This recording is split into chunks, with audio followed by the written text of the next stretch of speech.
Plastic permeates every aspect of our waking lives. From the way we communicate, medicate, and educate, there is simply no escaping its use in a modern world. After just 50 or so years of widespread use, we can find it in a variety of forms. For example, acrylic, PET, PVC, and vinyl. Plastic derives from oil, and whilst most plastics are man-made, some do naturally occur. Parkesine is often cited as the first man-made plastic, created by Alexander Parkes in 1856 Birmingham. However, it wasn't until the 1950s and 60s when plastic became easy to make that it became a cornerstone of production. As my grandfather puts it, as a child I grew up in the great age of plastic enlightenment, as I call it, when it seemed that everything would eventually be made from some form of this new wonder material. Plastic was cheap, durable, and incredibly versatile. We all signed up enthusiastically, and it wasn't long before just about everything we purchased or used involved plastic. However, as indicated by the cliche sound effect, today I want to discuss just how plastic, especially vinyl, has affected my life. Vinyl is a form of plastic used for a variety of reasons, but the name is most commonly associated with vinyl records. Vinyl has been used to make records since 1948, and has been used to, well, record, market, and store music ever since. So how does it work? Vinyl records come in two standard sizes, 12-inch and 7-inch. They store music on grooves, cut by a stylus that receives vibrations from a master recording. This is done on a single piece, a lacquer, which is then coated in metal to create a master record. This is inverted to create a negative, which is used to press the shape of the grooves into fresh vinyl. This is then played back on a turntable with a stylus, which picks up vibrations from both sides of the groove, which will create an electrical current with the aid of a small magnet and coil. The current is then carried throughout the system to an amplifier, which will then reproduce the sound recorded to the disc to pass on to the speakers.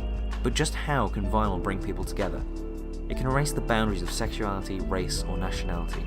For example, the popularity of Queen despite the difficult subject of sexuality and promiscuity in 1970s Britain. Or for example, how my grandfather, from Birmingham himself, loves reggae despite the music typically being associated with Jamaica. Music is without prejudice, penetrating all defences we may have with raw sound. As a powerful tool, music allows many a powerful voice. Be it Jimi Hendrix and Curtis Knight highlighting racism in America, Suede exploring themes of homosexuality, or Gary Newman creating tales of a sci-fi dystopia, it has been used to create lavish worlds of fiction, spark deep emotion, and incite progress and political change. And ever since 1948, one of the most popular methods of delivery has been vinyl.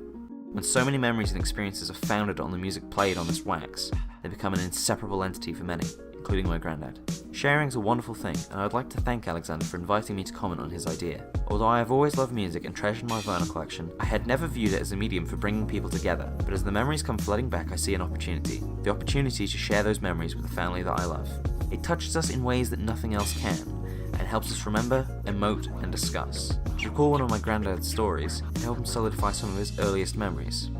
My earliest memories of listening to vinyl stretch back to around 1955-ish, when my mother used to entertain a growing family of children by making picnics for us in the garden, playing records in a wind-up gramophone. The only record I can actually remember was The Donkey Serenade by Alan Jones.